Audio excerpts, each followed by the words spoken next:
Ја започнуваме оваа средба од Христијанскиот философски форум со наши двајца драги гости, исклучителни луѓе и уметничко настроени интелектуалци во доменот на, да кажеме, на овие визуелни аспекти на стварноста и на она што човечкото суштество го сотворува во таа стварност, ја дополнува, не затоа што е несовршена, туку токму заради тоа што како создание е совршена и остава простор за дејството на слободата внатре. И мене ми е драго што ете ги имаме Nebojša Stanković и Игор Котларовски како гости на форумот. Јас правам еден вовед околу идејата да расправаме околу просторот, како можеби да кажеме таа христијанска философија, незините увиди во тој простор и како во основата дури и тие увиди на просторот во текот на историјата на христијанството и црквата покажува дека црквата воопшто не била обседната со минатото, туку напротив, со иднината, и затоа имала потреба да создава простори кои што нема да бидат врзани ниту за конкретна епоха, тие очигледно рефлектираат тропи на таа епоха, но целата идеја не е да заглавиме во тие тропи, да заглавиме во некаква музејска вредност на тропите, туку баш да се отвори идејата за тој ескатонски простор, именно оној простор што црквата го зерцала како предвкус на иднината. И ми се чини дека овој момент би можело да се расветли барем една од перспективите во однос на овој простор. Од и мене ми се чини интересно како целата таа идеја за тие неверојатни поими на христијанската философија, поготово неколку пати ги спомнуваме логос, тропос, ипостас, и начинот што во ипостасира што. Оти ми се чини дека може просторот да го во ипостасира времето и да го направи димензија на просторот, и очигледно и современата наука тежне е кон тоа, но ми се чини дека во црквата всушност времето го во ипостасира просторот. И оттаму не може да го стабилизира за ниедна историска епоха и за ниеден, да кажеме, локален дух. Начинот на како се во ипостасира очигледно се случува преземање на елементи од локалниот дух, елементи од епохата, елементи од контекстот историски во кој што се наоѓала црквата, но тежнението е токму таа недофатливост на времето да ја во ипостасира таа дофатливост на просторот и при тоа да го направи просторот нестабилен. И затоа, јас толку би дал само еден шлагворд за првиот наш гостин, драг Nebojša Stanković, поведи, ми е драго што си ни гостин. Hvala na pozivu pre svega, i tebi i ocu Milanu. Hvala na ovoj prilici da govorim o stvarima koje su vrlo zanimljive, koje nisam ni ja siguran da li mogu sve da uhvatim, ali mislim da si napravio dobar šlagvort, dobru osnovu da krenemo odatle. I ovo baš mi se dopada odnos prostora i vremena i hteo bih nešto o tome da kažem. Ali pre toga hteo bih uopšte da pomenem nešto što je meni, skoro sam slučajno se bavio tim stvarima, što mi je bilo zanimljivo baš u radu sa studentima. Šta je u stvari, počeo bih od toga šta je arhitektura. I arhitektura kao nešto što, to odmah moram da naglasim, ne arhitektura kao građenje, ne kao nešto što je stvaranje zidova, ne čak ni umetnost. Arhitektura, odnosno potreba da čovek definiše svoj prostor, da da smisao prostoru oko sebe, čak i ono najrudimentarnije, Znači čovek, ja mislim da je to verovatno urođeno čoveku od početka, on čak i u prirodi definiše prostor i čak interveniše u smislu onoga što on prepoznaje ili što su mu potrebe.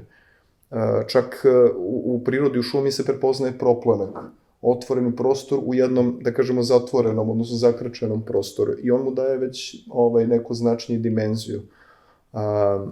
Čak i na livadi, na običnoj livadi, znači ako se pokosi trava, već je definisan, znači taj otvoreni prostor, znači prostor koji je pripremljen za neku drugu aktivnost. Ako želi samo da zapali vatru, znači nađe se u prirodi, on već nekoliko kamena donese i napravi ognjište. Znači već je to po meni najrudimentarniji odnos sa prirodom i odnos prema prostoru i želja da se prostor definiše, da mu se da određena dimenzija, makar funkcionalna, makar onome što mu je trenutno potrebno, što mu je primarno, ali to dobije i jednu, da kažemo, višu dimenziju, viši smisao i tu onda kreće dalje, možemo da idemo stvaranje ograde, već omeđivanje prostora, tu već možemo da govorimo i o, znači čim pravimo ogradu, znači omeđivanje, tu već možemo da govorimo o svetom i profanom, znači nešto što je rezervisano za određene stvari, a nije deo nekog šireg, nedefinisanog, neosvećenog prostora. Tako da tim stvarima treba imati u vidu i tu bih hteo, to je mnogo, čini mi se, bitno kad razmišljamo i o liturgijskom crkvenom prostoru. Znači taj sistem razmišljanja, odnosno omeđivanja i odvajanja i osmišljavanja. I tu je upravo koncept vremena onda ulazi preko prostora. To je ono što vreme možda je najapstraktnije i najteže čoveku objasniti, ali on pomoću prostora može da ga omeđi. I tu je meni fascinantan primer upravo iz naše tradicije, pravoslavne monaške tradicije, gde u manastirima imamo, dobro, ne samo manastirima, uopšte u crkvama, u hramovima imamo prostor koji je podeljen priprata, naos i oltarski prostor. I često se u manastiru priprate, to smo mi zaboravili u parohijskim crkvama, priprate se koriste za određene manastirske službe. I meni je tu fascinantno upravo služba, odnosno posljednji 9. čas koji se vrši na kraju dana, a ovo se vrši u priprati sa prvom službom koja označava naredni dan, a u stvari se vrši uveče, iako je, znači, to još uvek kalendarski prethodni dan, ali to je, da kažemo, granica, odnosno liturgijski se označava početak novog dana, sa tim početkom, sa prvom sledećem službom se ulazi u hram, odnosno u naos. I znači tim prelaskom, znači jednim fizičkim, prostornom promenom se označava i vremenska promena, odnosno simbolički ili liturgijski se naglašava taj prelazak iz jednog dana u drugi. Pogotovo je to interesantno ako je u pitanju naredni dan koji je praznik, onda u tom trenutku se iznosi i ikona praznika i to označava da se već nalazimo u novom liturgijskom danu. Takođe, možda što bi trebalo podsjetiti kad govorimo ono što si pomenuo, šta je liturgijski prostor, šta je hram u našoj pravoslavnoj tradiciji, mislim da treba da se uvek sećamo ili podsjetimo, ako smo zaboravili, da je hrišćanski hram kombinacija starozavetnog jerusalimskog hrama i sinagoge. I to je po meni veoma ključno stvar, jer za one koji možda nisu o tome razmišljali, sinagoga je bio prostor okupljanja, opet definisan prostor za određene verske potrebe, ali on nije imao tu liturgijsku dimenziju. To je znači više bio prostor za učenje, za slušanje, dok je hram bio mesto žrtvovanja, mesto znači kontakta sa božanskim, odnosno sa Bogom. U hrišćanstvu se te dve stvari spajaju i to je po meni vrlo bitno i utiče na definisanje prostora crkve. Mi to često zaboravljamo, znači da prostor ima tu dvostruku dimenziju ili možda i dalje koristimo, ali nismo toga svesni, tako da to isto treba imati u vidu. Ne znam, toliko bih za sada rekao, možemo posle kroz razgovor dalje da nastavimo. Како што вообичаениот поредок на овие дискусии веќе ни наложува, вториот воведничар сум јас, кој што пак сега се наоѓам во една малку така аскетска позиција да се воздржам да реферирам кон оние нешто што ги слушнав од Небојша, заради тоа што цело време додека го слушав, она ми се јавуваа некакви теми и прашања за кои што би сакал да реферирам или да упатам прашање кон него, но ќе го оставиме тоа за подоцна во тој втор блок од денешниот разговор. На мене е задачата да го представам и да го воведам кажувањето на Игор Котларовски. Размислував за што да зборувам и што би можел јас да дадам како импулс. И решив дека најдоброто што можам да го направам, особено на оваа тема, е просто да му го предадам зборот на Игор. Зошто? Заради тоа што прво како Игор и како личност и како архитект, и ова не сум тип кој што се расфрла со ласкави зборови ако не ги мисли на вистина, а што ги мисли пак не се ласкави зборови, туку се вистините, барем од перспектива моја. Игор е човек со еден неверојатен сензибилитет, осет за теолошко доживување на просторот и она што го работи како архитект. Значи, секој разговор со него, а сме разговарале доста и се познаваме доволно време, кај мене побудувал восхит. Така што можеби се високи очекувањата сега од дискусијава што ја имаме, но мислам дека се изградени врз она емпирија на односот што ја имам со Игор.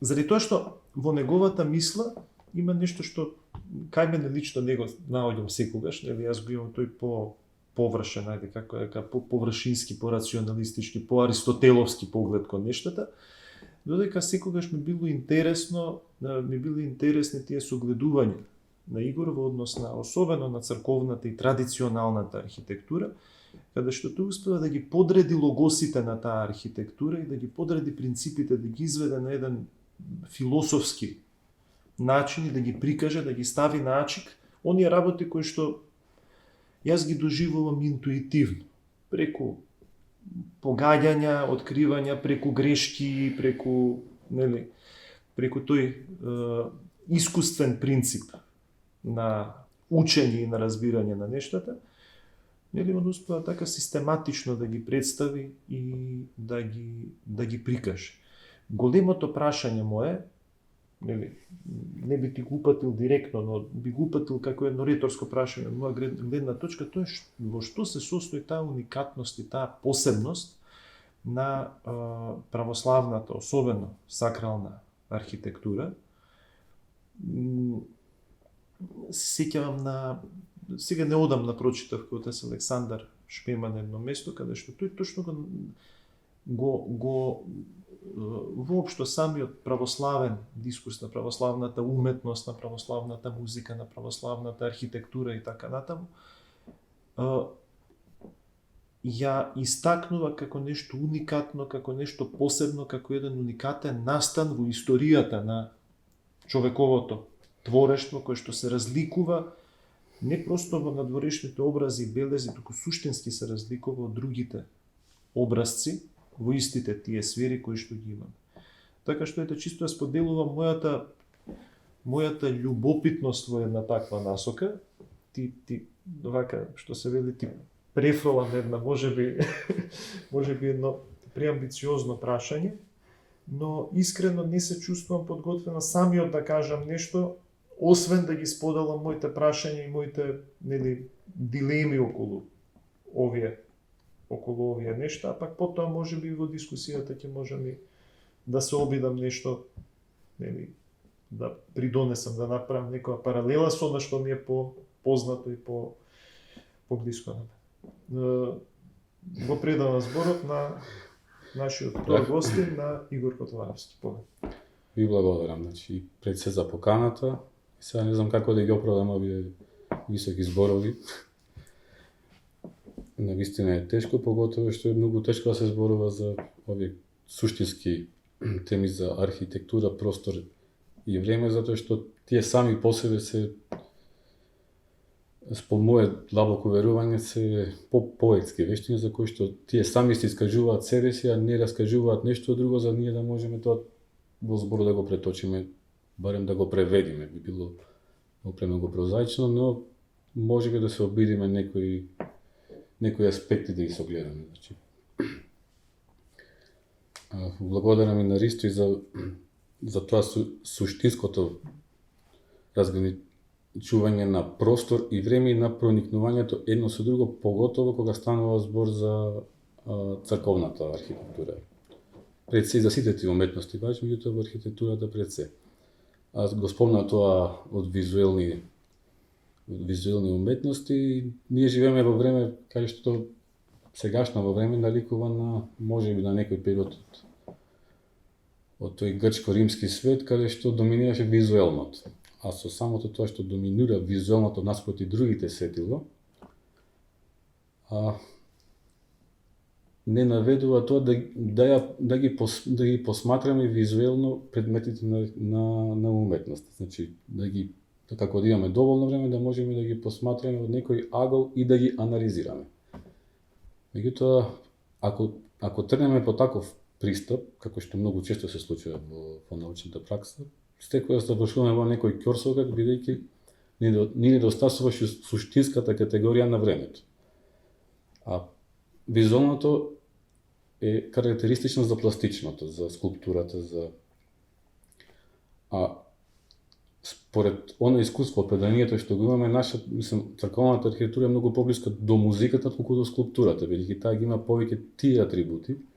Таа трае во времето и многу е важен процесот на создавање, на одржување на обектите како такви.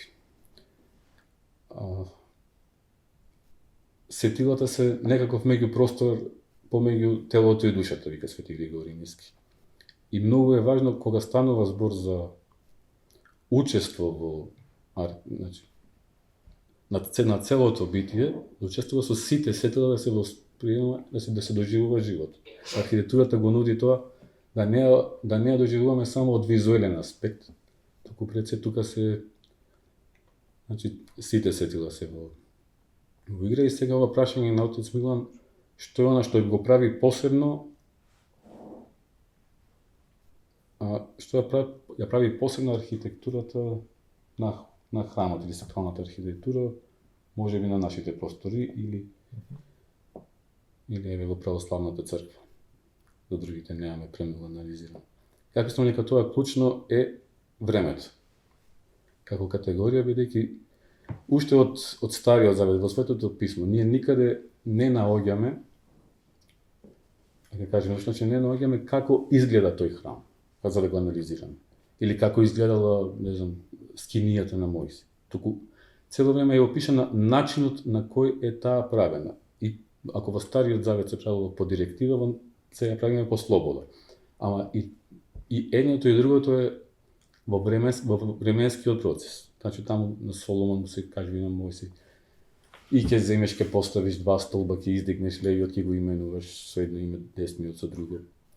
Ќе устроиш дрва, па ќе наредиш завеси. Значи на тој начин се кажува, времето се опишува како времето го обликува просторот, а не обратно, дека некој простор е сам по себе и се во него си тече времето независно. Тие се толку меѓу себе простор и време поврзани, што повторно станува збор за едно и исто. Се сеќавам моментов кога на Блажени Августин дека додека не ме прашаат што е време, знам. Ако ќе ме прашаат што е, не знам да кажам. Истото и за просторот. Додека не ме прашаат за простор што е, знам, ако ме прашаш не знам. Не знам да го кажам. Значи начинот на строење, на градење може би општо, значи како се строи самото дело архитектонско е, мислам, од суштинска важност, заради што после во тој простор одржава и трае времето. Значи, времето го обликува просторот, а просторот го чува времето. Значи објектот ги чува сите времиња во кои што поминувале и времето остава траги на објектот, што сведочи за сите оние личности што поминале низ тие објекти. Затоа што ние не можеме да ги гледаме надвор од ипостазирањето што го спомна, значи надвор од личностните карактери на времето. И во тој контекст православниот храм и е различен од сите оние храмови што се типични за грчко-римскиот свет или за античкиот свет или за, предпоставам, и за далеко источниот, а и за современото поимање на храм. Затоа и многу често се користи како термин храм, многу повеќе како црква, како собор, како заедница, бидејќи на тоа едно исто место се собира живата црква, за на тоа и едно исто место да заедничари во и околу Христос. Значи, а тој простор сигурно не може да биде, како што спомна, не може, мора, значи добива некаква сакрална димензија, дека е нешто посебно, не дека самиот простор е посебно, туку она што се случува, содржината во него го прави да биде посебен. Личностите што се вложуваат во собрани во тој простор му дават карактеристики на самиот простор. Значи, онака какви што сме ние, така и градиме, такви не се и куќите, такви не се и црквите. И така се мериме во историските периоди. За да се на кој начин времето после го обликува просторот, треба повторно, можеби се долги теми, да се навратиме на процесот на творештво, на создавање. Значи, и шестодневот, ако го земеме, е временски, значи во период. Значи, и архитектурата се гради по тој урник на шестоднев. Значи, таму почнува, нели, со светлината. Исто и тука, значи прв медиум е светлината, што е суштинска важно, бидејќи светлината, најдлабоко светлината во допир со материјата го изразува својствата на материјата. Како ја добива формата, преку светлината го добива својот полн квалитет. Има еден добар архитект Луис Кан од 20 век што вика и сонцето не знаеше колку е убаво тоа дека не се одрази на зидот. Значи светлината добива друга убавина која ќе биде рефлектирана или заокружена во некој простор изграден од материја. Сега начинот на создавање на оформување добива, значи се додава форма на материјата. Тоа не значи дека формата е понова од материјата. Таа се раѓа во процесот на создавање. И во тој случај, значи, светлината и звукот во црковната архитектура се, мислам, најважните елементи со кои што мора да ги имаме во предвид и повторно лош збор да го анализираме, туку да ги доживуваме, оно што спомнате, зошто им се восхитуваме и што е тоа посебно во овие објекти. Нормално Небојша може многу повеќе да каже за тој типолошки развој на објектите, ама јас на кратко мислам дека е добро да се спомне дека и самата архитектура го прати историски целокупниот богослужбен тек на црквата. Значи, после 8 век, после иконоборство, што е век кога се совпаѓаат овие напишани се најголемите канони црковни, многу повеќе, знаете тие. Значи, најубавите химнографски дела, значи, тоаш е воведено, ако не се лажем, и унисоното пеење и осмогласникот. И ако гледаме историски, во тие периоди имаме најголем развој на архитектурата од она што ја знаеме подоцна како типична црковна архитектура. А светлината и звукот се тие што го образуваат просторот. Значи, како се шири звукот, повторно временски, така се образува и просторот, бидејќи акустика сама по себе не мора да значи дека еден простор е сам по себе акустично добар или акустично лош. Сега, за тој тип на пеење, значи за црковното, за унисоното пеење, значи најважен на карактеристика она на одекот. Дебелите ви масивните ѕидови, разните висини, ширини, должини што ги имаме, купола, подкупола, главни сводови се, тие термини не мора да ги. Овозможува звукот да се шири во ширењето, одбивањето на звукот да трае подолго. И тоа значи дека за разлика од полифоното пеење, унисоното има исон, басното, што ги протега ниските фреквенции. И затоа во тие обекти е многу погодно да се изведува таа музика, затоа што тој начин на пеење кој би се изведувал можеби во обичен простор би ги немал тие квалитети. И старите мајстори или оците тоа гледале да го усогласат да дојде во полн сјај. Значи кога еден простор има различна должина, висина, ширина, кога звукот се одбива од повеќе ѕидови, високите фреквенции се апсорбираат пример во малите ситните пори од малтерот, а исоно треба да продре во длабочината. И се случува звукот да исчезне, например, во долните партии од храмот, а во горните, кога ќе стигне до куполата, повторно да се врати.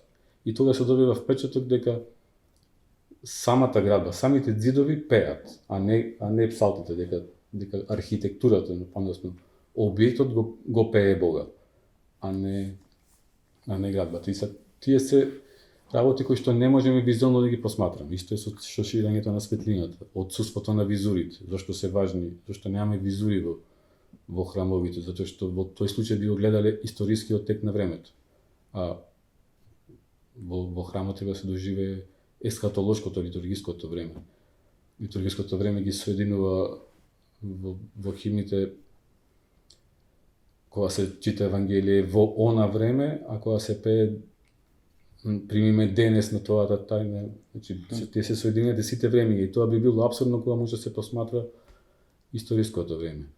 Плюс отсуството на напнатост од голема светлина исто е многу важно. Се не знам дали малку доловив да се осети временската категорија како дека е многу важна во тој дел како се стројат храмовите, уште пред да стигнеме до материјата, можеби после повеќе за материјалите и изборот за материјалите. Значи, не само да ги гледаме и посматраме, ние не можеме да ја видиме посебноста, освен ако не влеземе внатре и не ја доживееме. Исто ако што не можеме црковниот живот да го осетиме од надвор, да го посматраме, тоа треба активно да се живее во него, за да може да се. И мислам дека сите обиди за таква анализа на тие простори остануваат недокажани од тие причини. Ако смем да се надовежем, Игор е помену нешто врло битно, што се мени чини да треба додатно нагласити и чак надопунити, а тоа е доживљај простора, значи чулиме, и то пре свега не визуелно, тоа оно што ми често, односно традиционално архитектуру ставljamo со осталим визуелним уметностима, ali arhitektura je mnogo kompleksnija, mnogo više i upravo ovaj prostorni aspekt i ovaj mogućnost, pogotovo se to vidi najbolje na pravoslavnom hramu, ulazak u prostor, znači ulazak u objekat. Znači to je velika razlika od antičkog vremena gde se arhitektura sagledavala s polja, znači primjer su nam grčki hramovi, piramide i neki drugi objekti. Mi smo sada unutra, mi doživljamo prostor iznutra i ne doživljamo ga prvenstveno vizualno, nego ovo što je Igor potencirao, zvuk, dodao bih i miris, čak temperaturna razlika, znači to su bitne te debljine zidova, znači kad se uđe sa sunčanog toplog dana u hladni hram ili obrnuto iz hladnog vremena u zagrani prostor, znači mi telom doživljavamo prostor. Znači potpuno svim čulima reagujemo i dodao bih još kretanje, znači tu je ta mogućnost koja je isto novina u hrišćanskom, mi se krećemo kroz prostor, nismo statični.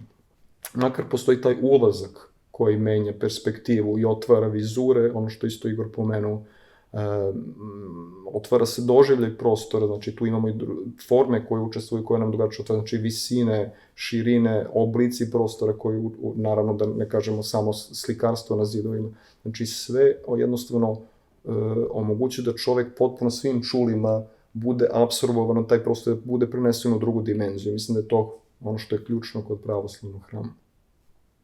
И ако може, пак сега да се надобрзам, што спомна и температура и други атрибути, и многу е важен изборот на материјалите, не дека сами по себе тие материјали имаат нека посебна вредност. Храм е човекот. Ние не може, градејќи црквата, ние се служиме со јазикот на образци и со символи. Ние не можеме да го изградиме небото со било кој материјал од земјата. Меѓутоа, има материјали што имаат во себе символи, имаат символична некаква густина, на тоа од физика до метафизичко ниво да стигнеме, и има материјали кои што се ставени во систем еден со друг. Тие функционираат како едно тело неразделно, како што требаат, како што е црквата. Значи се тие членови на целото тело. Црквата е телото, така да каменот, тулата, дрвото што е скриено во појасите, во земјата, како многу важен фактор што стабилизира влагата во објектите и одржава топлината, тие се клучните елементи на храмот, не дека сами по себе се држиме ние слепо за зашто тие материјали дека е добро, а другите се лоши, туку дека кога ќе се устроат, кога ќе им се даде нивната права функција, тие повторно го одржуваат храмот во временско траење, во идеални услови до бесконечно, евентуално, затоа што на тој начин тие овозможуваат земјата и варта и камето овозможува процес на карбонизација, што е важно и за живописот, затоа што фреско сликарството е сликање на свеж и влажен малтер, и само доколку остане малтерот свеж и влажен, ќе го има тој колорит. Исто е за абсорбирањето на звукот и на светлината.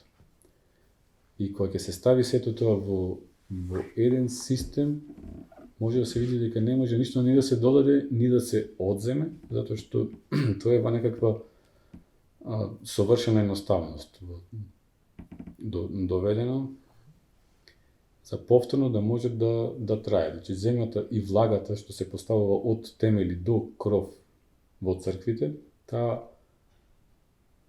овозможува да пулсира објектот, да биде цело време, да има константна променлива, значи температура и влажност, и тоа е некако како пулсот на телото. И ако гледаме и символички, и човекот е земја, а се гради а човекот е вистинскиот храм, значи, односно Богот човекот е урнекот по кој што, архетипот по кој што треба да се градат храмовите, значи не само како пропорција или како форма, туку и како по состав. Влажноста во земјата, исто треба тоа. Инаку исто важен аспект е и пропорционирањето во овие објекти. Така.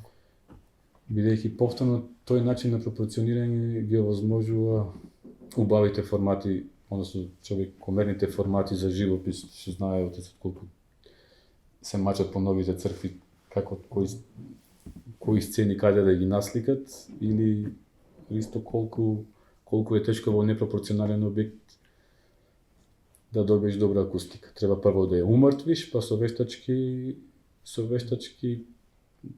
дифузи да почнеш да абсорбери, да ја оживуваш. И тоа остави што економски чини многу. Едноставно никогаш не може да се добие ефектот на она што е на природниот глас. Може или пак форматот, ако не е добар форматот, никогаш композицијата, колку и да е добар сликарот, не може живописецот да направи како композиција толку добро. Техниките се исто е фасцинатно во овие објекти, што и се слика на влажен малтер, и сликарството станува дел од градбата, и градбата станува дел од сликарството. има уште многу повеќе. А пропорционалното е исто многу различно, можеби она тука ова што кажуваше одесот со цитатот од одецот Александар Шмеман, дека кога ќе се влезе во кај што сме тука во Нерези, се осеќа на чудесна леснотија внатре во просторот. Тоа е се од пропорциите со кои што тие ги граделе храмовите. Значи тие не ги граделе како во античко време или сега со детално исцртување на геометрии, со проекти детални како што сега. Туку смислиле алатки кои што им овозможуваат пропорционирање, како аршинот што позначава или канонот, трската, и тие ги поделуваат на 9 дела или на 12 дела, секојаш човекомерни. Се спомнавме претходно дека има едно место од Стар Завет кај што вика се си создал со мера, број и тежина. И тоа важи за црковната архитектура. Значи се што создадено во архитектура е со мера, број и тежина. Мерата може да биде еден палец, една педа, едно стопало, по еден број на ритам се добива целиот објект. И мерките не се зголемуваат, туку се умножуваат. И тие алати што ги користеле при градење се навистина многу интересни, а ние во почеток на 20 век ги напуштивме како црква и како народ,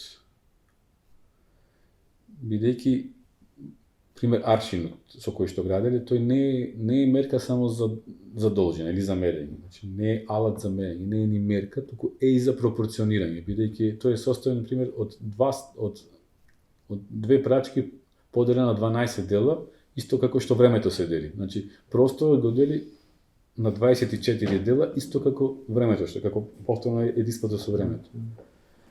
И тоа со тие чиви што ги имат дупки на средина, ти може да секој дел кога го создаваш еден со друг е во пропорција, значи ширина према должина може да биде 5:8, 12:6. Ама и тоа 12 е секојаш или 12 палци или 12 педи или 12 стапали. И се односите на помалото со поголемото се во совршена пропорција, што добива една убава хармонија што возможува повторно многу убаво распределување на светлината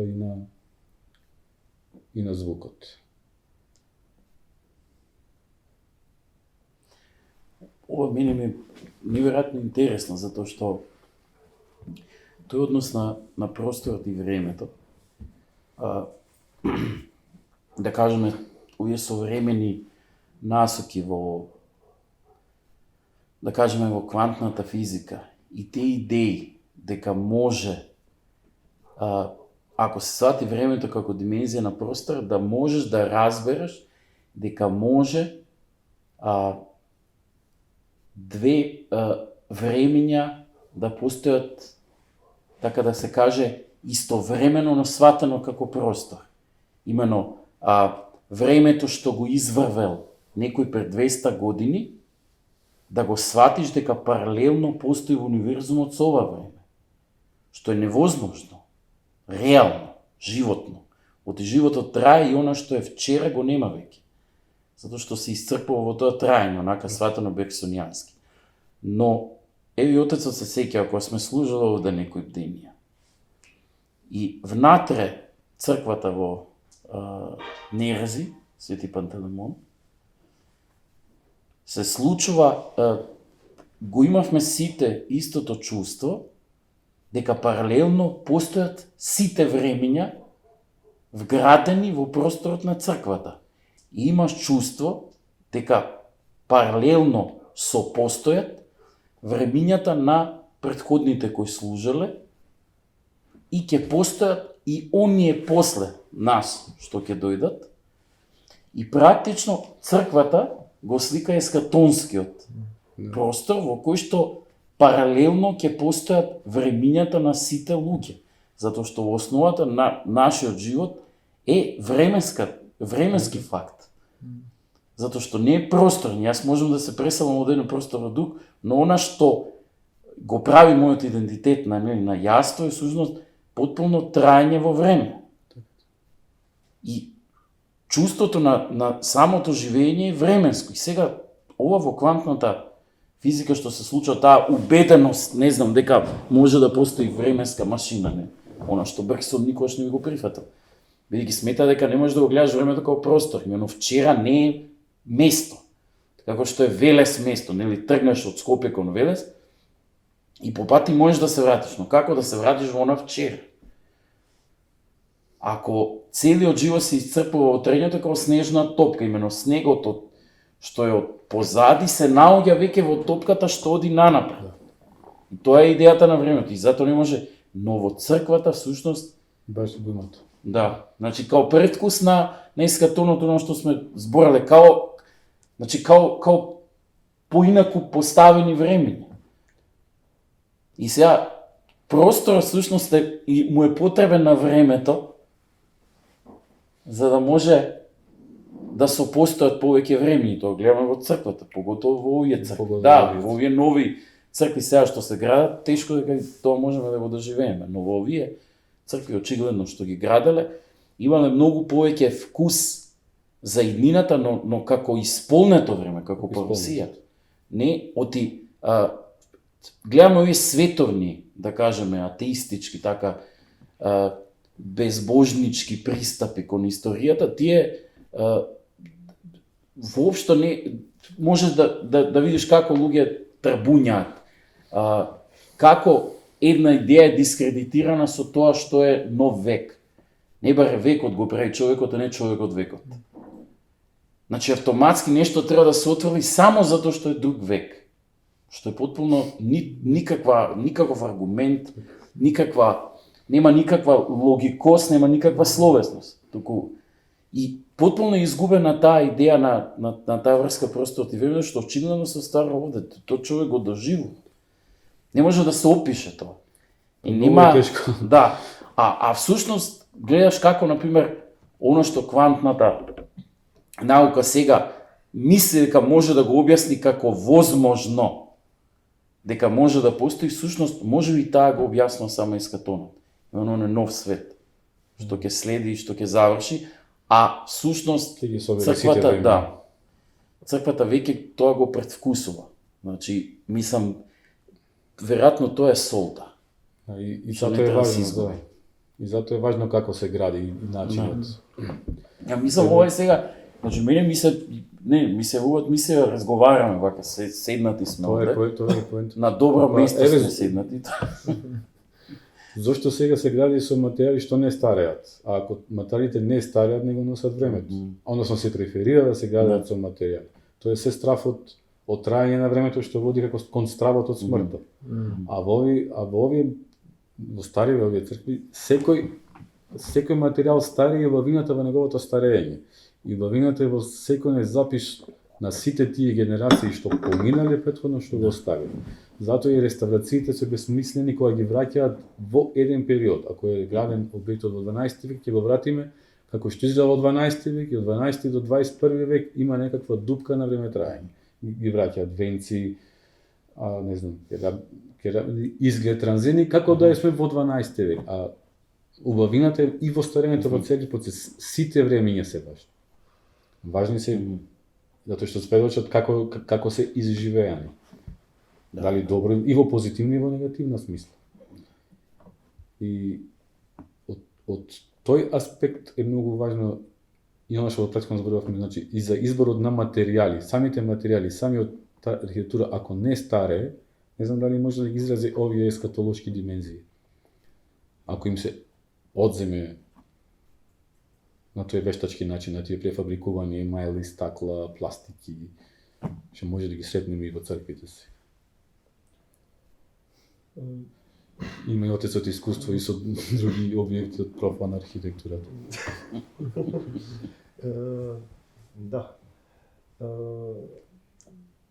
Чисто кратко апропо оно што го кажа за времето, односно како просторот, како нешто што го собира во себе си времето и што постои низ времето и времето постои во него. Низ овој разговор, чисто го кажувам, потикнат од ова што го слушнам. Интересно е, кај храмот, кај храмовниот простор дека тој синтетизира два типа на време. Кога ние велиме, нели, храмот го собира времето и просторот на храмот е одреден од времето, не е одреден само од историското време. Не е одреден само од тоа дека ние во времето го градиме, го правиме, нели, како што е наративот во Стариот Завет, земи такви и такви материјали во таа, таму стави столбови, таму земи, нели. Туку одредено и од едно друго време, кое што е, нели, литургиско. Затоа спомнавме на денес и во на време се спојуваат. Ма кое што само не е време кое што не е време, но апофатичко време, кое што е, нели, ние во теологијата го нарекуваме есхатолошко време. Ама тоа е не е време како што ние можеме да го представиме, како што ние можеме да го замислиме. Не е објективно, субјективно. Доживеано време. Антиципирано во овој модус екзистенди, начин на кој што ние сега постоиме. А пак на начинот на кој што ни е ветено дека ќе постоиме е нешто што треба целосно се вкуси и да се искуси. А пак ние немаме соодветен терминолошки, концептуален, дискурзивен инструментариум за да можеме целосно да го изразиме и да го представиме преку категориите на познатото, затоа што преку она што ни е познато, ние зборуваме за непознато. Се ни кружиме околу него, се движиме околу него и пробуваме, кружејќи околу него, да кажеме нешто по јазик на символи, да. И во теологијата ние постојано го имаме тоа. Нели, тоа го имаме таа напрегнатост меѓу така наречената катафатичка и апофатичка теологија или философија. Јазикот на потврдата од една страна, јазикот на одрекувањето. Да, Бог е убав, Бог е добар, Бог е љубов, нели сите тие катафатички, потврдни формулации и после тоа негацијата, да, ама Бог е над нашето, ипер во старогрчкиот, нели, над нашето поимање на љубовта, над нашето поимање на добрината, над сите тие наши начини да ги концепираме, до тој степен што може да кажеме дека Бог е не на сето она што ние може да го замислиме. Ама тоа не е проста негација да кажеме дека Бог не е, туку едноставно не е она што ние можеме да си го замислиме. И ова време е есхатолошко, не е она што ние можеме да го замислиме, но во тој време простор на храмот, на нашето присуство и учество во богослужението, особено на храмот, ние го антиципираме, го доживуваме и потоа сведочиме на него колку што може. Сега, нешто што во една насока се придвижи дискусијава, посебно со овие работи, Игор што ги кажа, начинот на кој што ние ги градиме објектите кои што ги користиме и начинот на кој што ние ги градиме објектите во кои што живееме. Ние сме сега, не кажавме во Воведот, се наоѓаме во гостинската соба на манастирот Свети Пантелеймон во Нерези. Голема благодарност до братството, до Тесагатон, до Тес Пантелеймон, што ни ги отворија портите и што ни овозможија тука да се сретнеме и да ја снимиме оваа дискусија. Ова место на кое што се наоѓаме се вклопува во тоа што го кажа и идеално се вклопува. Но што е со денешниот начин на градење, каде што ние не ги градиме објектите каде што живееме, ние не се отсликуваме себе си во тие објекти, туку тие се отсликуваат небаре во нас. Имате некаква архитектура која што е по клише, по шаблон и ние, нели, што живееш во стан, становите се, нели, се штанцаат според одредени образци на времето, имаме некоја бината архитектура која е почовечка, со по-широки простори, нели, со по-соодветни пропорции, до архитектурата што имаме денеска, што барем ако јас се прашувам во новите градби, каде што е гледано само да се заштеди на простор, па имате долгнавести соби, па прозорот е таму далеку, па гледа само на една страна и така да. Стан тунел, да. Дали ние можеме во овој контекст во кој што живееме на некој начин да се отсликаме себе си во тој простор и да сме целосно абсорбирани од начинот на кој што архитектурата е устроена денеска. Ова се теми кои што сме ги зборували. Дали човек може да живее во таков простор, да не зборувам на начинот на кој што се градат, да речеме, сакрални објекти денеска. Нели тоа што кажа, со малтерот, со се поред, не е можно. Не можеш, немаш фреско. Немаш фрескопис во таа стандардна смисла на зборот да се слика на свеж малтер. Ние не можеме прво да употребуваме мртви материјали, односно материјали што немаат влага во себе, тие се мртви. И еден таков материјал ќе го наруши цел систем. Не дека, пак ќе кажам, во самиот материјал е проблемот. Проблемот е во како функционира во целиот систем. И сега треба да се биде доследен, да се овозможи функционирањето на целиот систем на градбата. Бидејќи се со друго е поврзано. Како беше, ако страда еден член, страда целото тело. Сите тие изолации што се нови фасадни елементи, се тоа материјали кои што немаат влажност и топлина во себе, и миф е многу тешко да им најдеш место во овој тип на архитектура за кој што зборуваме, што треба да ги абсорбира времињето. Тие се мртви материјали. Како човек што живее во еден таков простор кој што е овладеан од мртвите материјали и од готовите претходно фабрикувани форми, како да го разбере ова што го зборувате вие денеска и како да го цени тоа што е, како да го посакува тоа, како да се движи кон тоа? Спомнавме со исто, нема друг начин освен да им Невојче каже да се влезе внатре и од внатре да се и да се уклучuje ljudi u stvaranje prostora. Znači, ljudi, pogotovo čak govorim i o stanovima, ne samo o crkvenim prostorima. Ljudi se tu useljavaju kao kutije, kao gotove, kao što si rekao, kao prefabrikovani gotove elemente. Ne. Čovjek mora da se uključi u stvaranje prostora, da ga osmišljava, da mu da dimenziju. Znači, prostori, mislim da je to teško danas u načinu, u svetu u kome živimo, način života koji vodimo, teško je da svako ima, pogotovo kad su u pitanju stambene zgrade, gde ipak stanovi moraju da budu koliko toliko unificirani. Ali na neka mera verovatno može da se nađe, da se uključe i da svako učestvuje u osmišljavanju tog prostora i davanju mere i izbora materijala i drugih nekih stvari. Ali pogotovo to važi za prostor crkve. Jer crkveni prostor, mi smo čak otišli u suprotno, da pomenuto se materijale, ne samo materijale, nego i proporcije, odnosno odsustvo proporcija, odsustvo pravih dimenzija, da prebacujemo iz tog prefabrikovanog sveta u svet crkve koji nikako ne sme bude. Znači, crkva jeste, potpuno se slažemo što je kaže živi organizam, individua. Znači, ona mora da bude osmišljena unikalno, ne možemo da pravimo prefabrikovane crkve. Znači, i to je uvek bilo, čak i kad vidimo u srednjem veku, iste tipove, znači ono što je Igor pomenuo, tipologija. Tipologija postoje, ali tipologija je nešto što mi naknadno shvatimo upoređujući crkve, ali nijedna nije ista. Čak i kad su, da kažemo, istog tipa, jer svaka je pravljena za sebe. Ali opet se sećam na ono drugo. To je ta dimenzija koja postoje takozvano sećanje prostora, odnosno opet se to vezuje na osjećaj, odnosno čula, doživljaj prostora koji se pokušava, znači kad se osetilo da je jedan prostor adekvatan u vizualnom, proporcionalnom, u zvučnom, sa svakom pogledu, on pokušava da se reprodukuje ponovo. Ali nikad nije to kopija, nije to prefabrikacija. Значи, утикнува веднаш сцена, се движиш по автопат во Грција и гледаш товаришта кај што има цели цркви, штанцани една до друга, што можеш со кран да си ја земеш и да си ја однесеш. Значи, оние мали поред автопат што ги има за канделце, него параклис. Велики, Параклис, он го зима со кран, ти го носи, имаш параклис. Или овие што се божикни, како се викаат, пештери. Се направени штанцани исти како од фабрика. И за многу работи што се исто во црковниот живот, значи ја нема мајсторијата, не само мајсторијата, нема играта.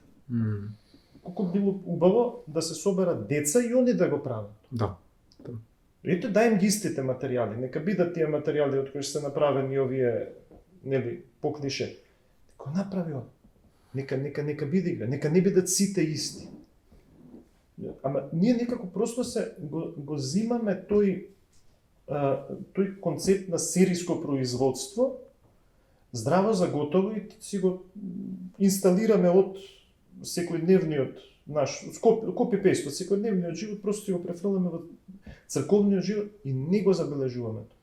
Не приметуваме дека нешто не е во ред. Interesantno si pomenuo igru, to me sad podsjetilo na jednu teoretičarku arhitekture koja je pomenula da arhitektura mora da iznenadi, da donese nešto čak da potpuno izmesti čovek. Znači čak i u domaćem očekivanom prostoru. I ona navodi tamo jedan primjer kuće koja je napravljena takva da sve ima što treba da ima kuća, ali su tako postavljene na jedan iznenađujući način, odnosno teraju čoveka da bude u izmeštenom odnosu. Naprimjer, on se penje na sprat, ali preko merdevina. I preko merdevina tako da treba da se provuče kroz jedan uzan prostor, znači, ali dovoljno veliki da može se provuče. Ali to je opet, znači, tera čoveka da oseti taj prostor celim telom, da ne kažem celim bićem, a ne samo vizualno i ne da funkcioniše na očekivan način. Znači, to je po neki put, i to meni mislim da ima smisla, neki put da, pogotovo u današnje vreme perfabrikacije, odnosno unificiranja, arhitektura treba stvarno da iznenadi i da izmesti možda, i to, a crkve pogotovo je, mislim, prostor takav, znači treba stvarno da nas izmesti iz sveta u kome živimo i da nas premesti u neki drugi. I to mislim da treba pokušati, upravo taj element igre, iznenađenja, neka vrsta i dijaloga, da se pojavi da bi se dobio pravi prostor. Точно тој кој ќе влезеш во црква, влези во Свети Пантелеймон. Да. Ти не знаеш кај си. Не зборам чисто емотивно, губиш ориентација кај се наоѓаш. Не можеш надворешниот простор да го однатрети. Знаеш кај се наоѓаш, нормално. Не си во транс. Нели? Ама губиш ориентација за само поинаку го доживуваш просторот. Влези во било која, во Перивлепта, во било која средновековна црква. Друго. И тоа се пресликува на домот. Значи, тоа чувство ја го имам, кога ќе влезам кај Игор дом. Обратно, ние го правиме обратното, таа крајна предвидливост на современиот начин на домување го пренесуваме на сакралниот. На жалост. И го десакрализираме. Тоа сакав да кажам, влези во Свети Пантелеймон и овие најголеми аналитичари, историчари на архитектура до ден денес изненадени зашто тие 4 мали куполи се толку блиско насадени до главната купола. Зошто нема солеа во таа црква. Има еден куп дигресии што не се типични за тој период. Ги нема, меѓутоа таа е уникатна и таа е совршена. Заради кога ја граделе, немале, туку се држале до таа временско настанување. Значи, тие не гледале просторно секој долче да го осмислат, туку едноставно духот ги водел да го градат така како што е. Нема еден прав агол. Дури ние скоро работевме, ги меревме, има отклонување до 4-5 степени, што е незамисливо, а функционира многу. Значи, тоа е оно што и Тарковски сака со Рублјов, таа изградба на камбаната, тоа е таа идеја, дека процесот не знаеш до каде ќе доведе, до каква уникалност. Има голема разлика во источните куполи во димензија од западните, а изгледа да бидат исти. А сега кога ќе ги направиме сите исти, кога тоа им се одзема духот и добива на стерилност. Значи, полно е со изненадување. Бидејќи сме тука, тој пример го и треба да биде изненадувачки. Да, и секој зависи во кој дел од денот ќе влезе. Да. И од годината. Овие нови градски цркви со чиментов, што видите вие, значи потполно е се исто кога ќе влезеш. И вештачко осветление. Вештачко осветлување, исто ти кога си влегол, тоа е како во подрбно студио некој. И се едно како ќе пееш. Да. Добро, тоа не е се. Да. Не, така е сватено, дека најважно е да се заврши функцијата, а не е важно како изгледа како се пее. Значи, порано, сакралниот простор, и то литургиско време, и тој литургиски простор, рефлектира на надворешниот живот на обичните луѓе. На постлитургиски. Така. Па кога ги градали сопствените домови, рефлектирало ова што цели градови се Охрид, ако го гледаме урбанистички, има рефлексија. Околу, ако земе болничките цркви, имало болници околу црквите, Геракомија, домот за стареци, Света Софија, катедралниот, Свети Врачи, значи цели урбани јадра се по рефлексија од тој начин градени. Затоа е движењето и доживувањето во целиот град барем во нешто го памтиме стариот не со овој упропоставување. Реставрацијата е многу лоша, за жал. А сега Мислам да сум обратно се против. случува. Сега се случува обратно, да. Дека таа рефлексија буквално навлегла секаде, дека цел град станува сакрален на некој начин.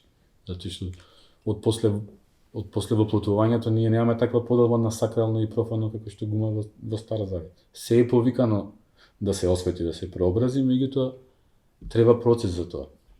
Тоа не се случува на магиски начин. Пак во времето се случува, има Има поредок, процес. има... Значи, и тоа станува, тоа гениус Луци што го спомна Невој, духот на место се добива од оние што се вложиле, што живееле и што создавале на тоа место, а не сам по себе дека нерези избрано да биде така заради некакви визури кон градот што не постои во тогаш кога е граден или нешто друго. Туку сите тие генерации што се вложиле, целиот нивни подвиг ја рефлектира убавината што до ден денес ги чува времењата и ги спасува, на некој начин ги спасува. Кога сме до прашањето како се избира за местото, за позицијата на Нерези, нели? И позиционираноста на манастирот. Тоа беше едни од оние насоки што ги имавме на оваа дискусија. Кои се критериумите? Какви се критериумите за избор на самото место каде што се гради храмот? Тоа е мистерија, например, изборот конкретно на овој манастир. Затоа што е на северна страна, нели обично јужната страна на брдата или на возвишенијата или на планините, она која што се избира обично. Како се избира местото? Има ли некакви, не знам, иманентни некои критериуми според кои што се избира конкретното место каде што ќе се изгради манастир? Ги има, например, црквите во Кањонот Матка. Нели, тоа е Свети Никола Шишевски, има еден куп други имало скитови цркви кои што веќе ги нема денес. Свети Андреј, Скопска Црна Гора. Кои се критериумите? Дали можеме да ги некако да ги представиме тие критериуми според кои што се избира местото каде што ќе се изгради ваков објект? Па, мислам да не постоje единствени критериуми, али možda oni mogu da se podvedu po onome što smo pomenuli na početku o tom konceptu osmišljavanja prostora ili sad bi ga okrenuo na prepoznavanje prostora.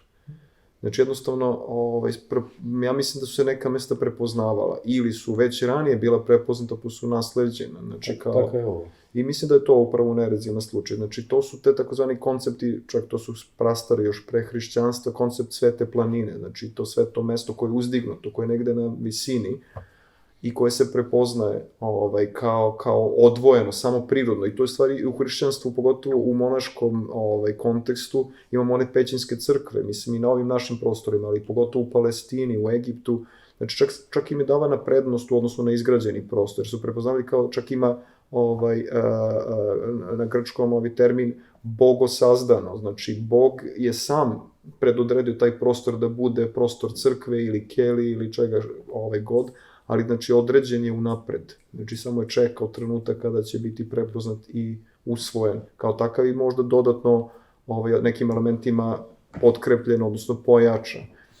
U nekim drugim slučajevima se možda namerno određuje neka mesta zbog neke prednosti, na primjer Matka, meni je tu bliže taj koncept opet iz monaškog sveta, izdvajanje, bekstvo od sveta, izolovanost. Znači to je prostor koji je odvojen od nekog profanog sveta. Znači opet određen unapred, odnosno predodređen. Свети Андреј изграден точно 1389 година, кога е битката на Косово. Така што можда има некаква поврзаност со тоа како место каде што се повлекуваат. Ne, on je tad je završen, znači on je ranije krenula gradnja, tad ja mislim da je oslikavanje završeno, čini mi se u natpisu se to pominje. Je повторно издигнатина, затоа што немало izolовано, Pa to su monaške nasobine, oni imaju jednu, da kažemo, i tu drugu dimenziju, znači odvajanja, odnosno bekstva od sveta. Ali u tim slučajevima imamo situacije gde se ozbiljno promišljalo, mislim, vraćam se i na malo pređašnju priču i kada je izabrano mesto, taj prostor je dobijaju svoju dimenziju, odnosno crkva koja je građena tu se prilagođavala tom mestu, bilo fizički ili čak se projektovala tako da odgovara određenim klimatskim ili drugim geografskim okolnostima. Sad se setih svežih proučavanja, neke kolege su proučavale crkvu u manastiru Studenici, koja nije strogo, odnosno oltar nije strogo usmeren prema istoku, nego postoje stupanje, mislim, oko 6 stepeni i odstupanje od istoka. I oni su sad hteli da provere zašto je to, da li je to slučajnost, namerno da li je to zbog terena, da se prilagođavalo da se temelji dobro postave, da bolje stoje, ili nešto drugo. I naravno, današnji nauka i tehnika su omogućili, i naravno timski rad, jer su tu uključeni matematičari, fizičari, astronomi, znači oni su tačno mogli, i naravno modeli kompjuterski su iskorišćeni, da se vrate tačno, na primjer, u to vreme kakva je bila konstelacija zvezda, orijentacija, neke druge, jer znamo da se to vremenom menja. I oni su ustanovili da je to namerno tako urađeno, jer je svetlost, odnosno kretanje sunca, sa tim manjim pomeranjem omogućava bolju prirodnu osvetljenost prostora i bolje grejanje, prostor je topliji. Znači, sve to stvarno je svesno odrađeno, nego da je crkva bila direktno, naravno nisu oni gde je istok, nije da nisu znali, mogli su da je tačno stavljena istok, nego je ovo odstupanje namerno izabrano da bi se crkva prilagodila okolnostima klimatskim, geografskim, šta god, tom, inače ona nekako tako opet živi, odnosno organski, ja mislim, izniče iz tog mesta, iako možda nije, da kažemo, neki prostor koji je predodređen, odnosno u žitiju Simeona Nemanje se pominje da je on tu lovio, da mu se jednostavno dopao taj prostor kao mesto izolovano u šumi, odnosno u prirodi, odnosno u divljini. Znači, ničim ovako samo po sebi nije možda izazivalo ili nije imao neku prethodnu funkciju koja je mogla da bude nasleđena. Ali svejedno oni koji su radili su gledali da organski, sad ono što je tu novo dolazilo, da organski proiziđe iz tog prostora i vremena, ajde da kažem.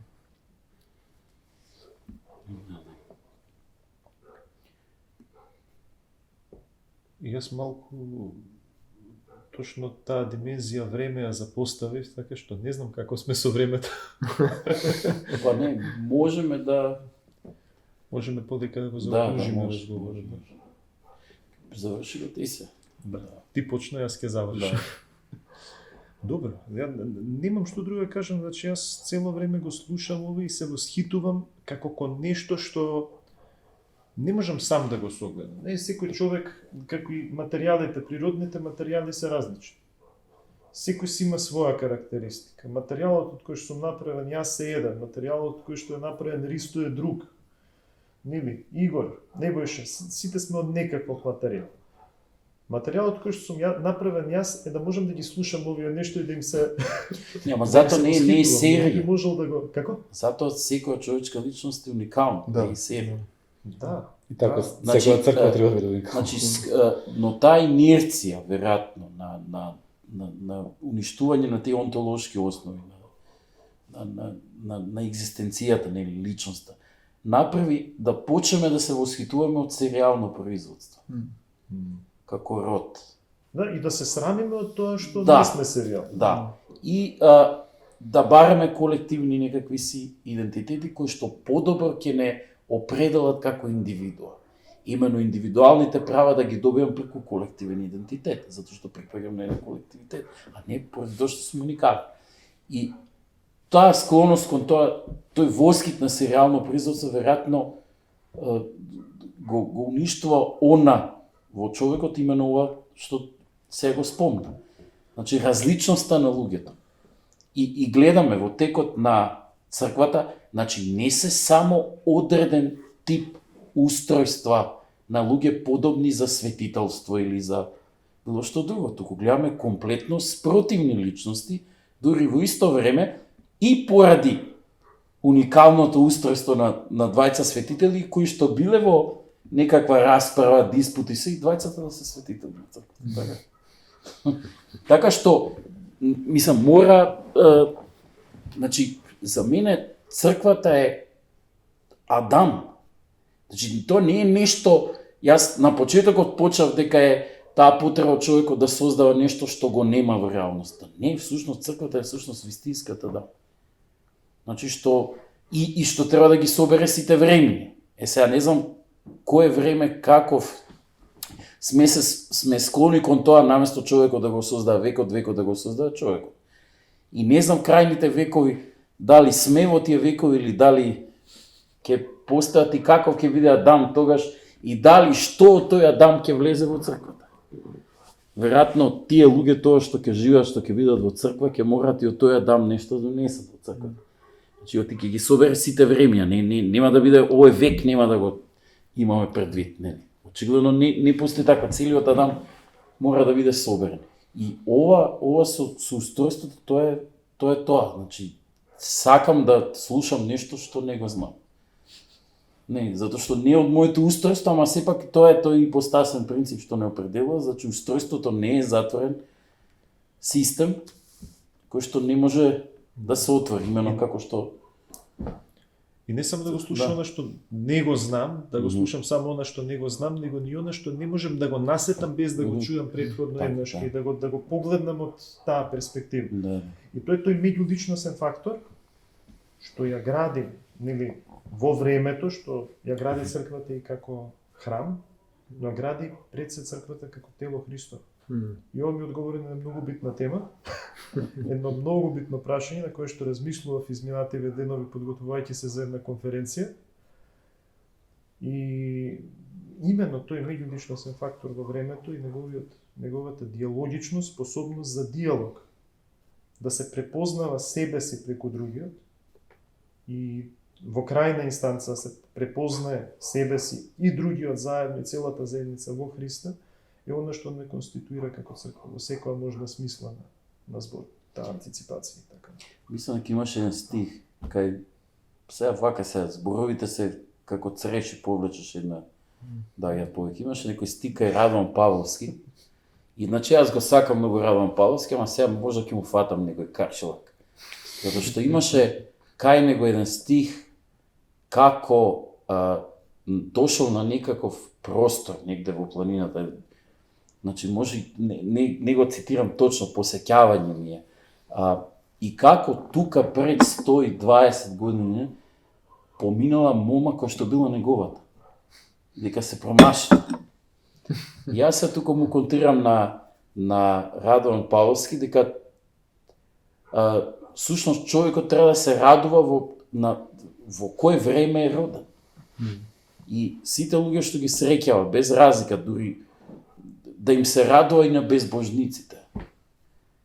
Ама од нив да ги одбера ние најквалитетни, нели, сериозни, Ларс фон Триер, Артур Шопенхауер, Ниче, нели, тоа се квалитетни безбожници, со кои што би се дружил, дури во многу нешта би ми биле и многу поинтересни некои вака побожни луѓе, овие би ми биле поинтересни, така што таа средба и треба човек да го прифати времето и таму кај што е и даден и роден, затоа што тие луѓе ги има. Значи не дека не може со некој норвежанец да влезе во ист таков однос, но веројатно таму кај што е роден и тој контекстот и веројатно тој просторот во кој што се раѓа, така што апсолутно мислам дека треба контра од Радован Павловски, не би можел такво нешто да искажам. Колку и да е тоа поетски сил. Туку напротив, мислам дека треба да се радува на средбата што се случува во конкретно време и на своите современици.